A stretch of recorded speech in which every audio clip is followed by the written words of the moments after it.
njeri që I rrin kokë punës, edhe komunitetit. Më erdhi shumë I acaruar me një grup qytetarësh,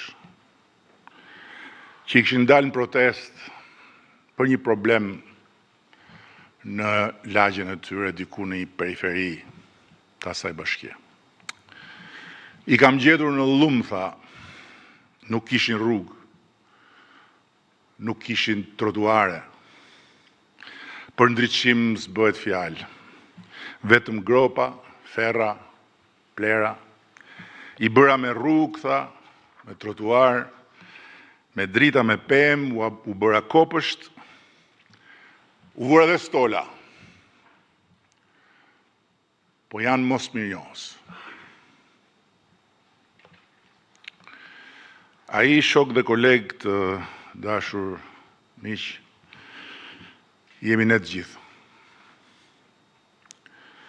Sepse secili prej nesh e ka menduar, qoftë dhe një herë atë fjalë të keqe, kur I ka ardhur shpirtin majthundës, në marrëdhëniet e punës me popullin. Qoftë me dikë, qoftë me diçka, shpesh me disa, ka menduar që janë mosmirënjohës. Pikërisht kjo fjalë është piknisja e perspektivës së re që na duhet. Sepse pikërisht në përmbajtjen e saj gjendet kuptimi më I gabuar I fazës re ku ka hyrë Shqipëria.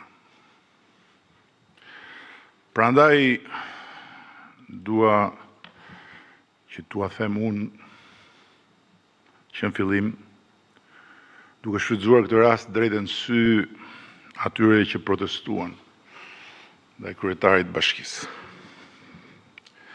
Atyre që dolën në bulevard gjatë qershorit dhe atyre që kanë protestuar në heshtje apo me zë, vetëm apo me tjerë, kudo nëpër Shqipëri apo jashtë Shqipërisë, jo vetëm gjatë qershorit, po qysh pas zgjedhjeve të qershorit kaluar. Ju nuk jeni mosmirënjohës, ju jeni matësiri I standardeve tona.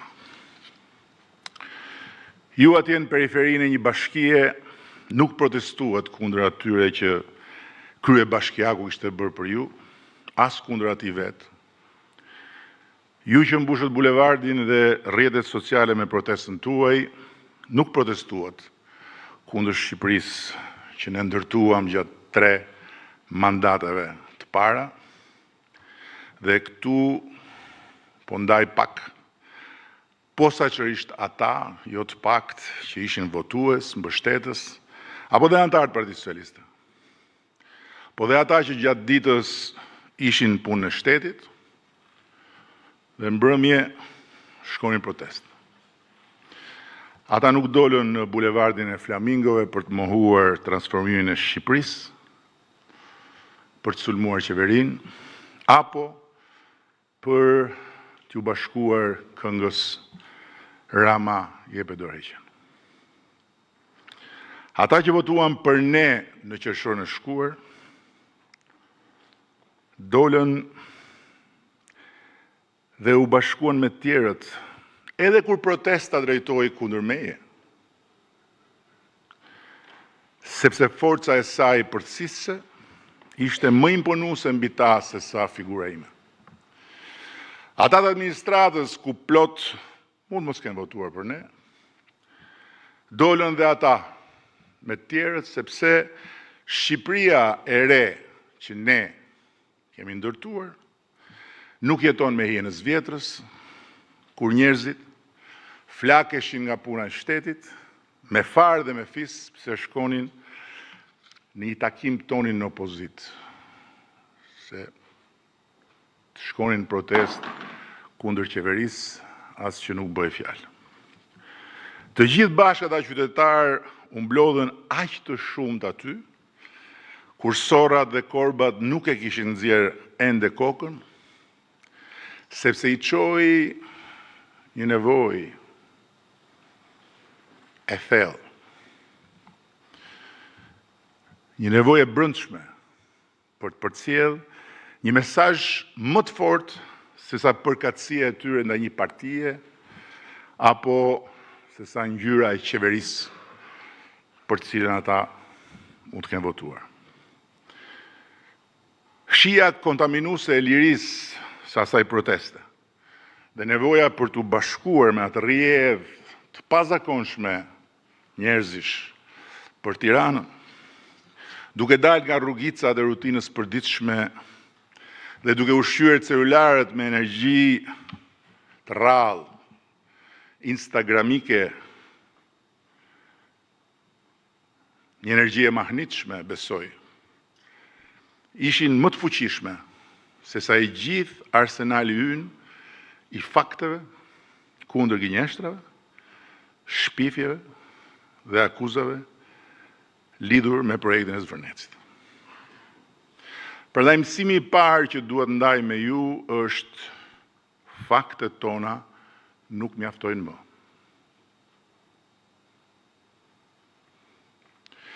Sepse në Shqipërinë që ne transformuam rrënjësisht, njerëzit nuk jetojnë më as me kënaqësinë e ndryshimeve që ndodhin, as me inkurajimin nga gjërat që ndërtohen. Siç ndodhte deri dje. Kur prisin me besim që pas rrugës, shkollës, lulishtes, që u ndërtuan lagjen tjetër, t'i vinte radha rrugës, shkollës, lulishtes, lagjes tyre. Ata sot jetojnë me pritshmëri, që rriten më shpejt se sa mundësit tona për t'ju përgjigjur. Dhe në një Shqipëri që zhvillohet me ritme të reja, ata e përjetojnë zhvillimin si një tension, mes asaj që shohin dhe dëgjojnë dhe asaj që kanë. Herë si burim pikpyetjesh për çfarë po bëhet me vendin dhe shpesh herë si ndjenjë pasigurie për pjesën e tyre në një ekonomi që rritet shpejt, por bashkë me koston e jetesës tyre. Me fjalë tjera, shok dhe shoqe, nuk mjafton më ta qeverisim të tashmen me investime, arritje, integrime, duke treguar çfarë bëm deri këtu, po duhet qeverisim në harmoni me përvojën e përditshme të qytetarit sot.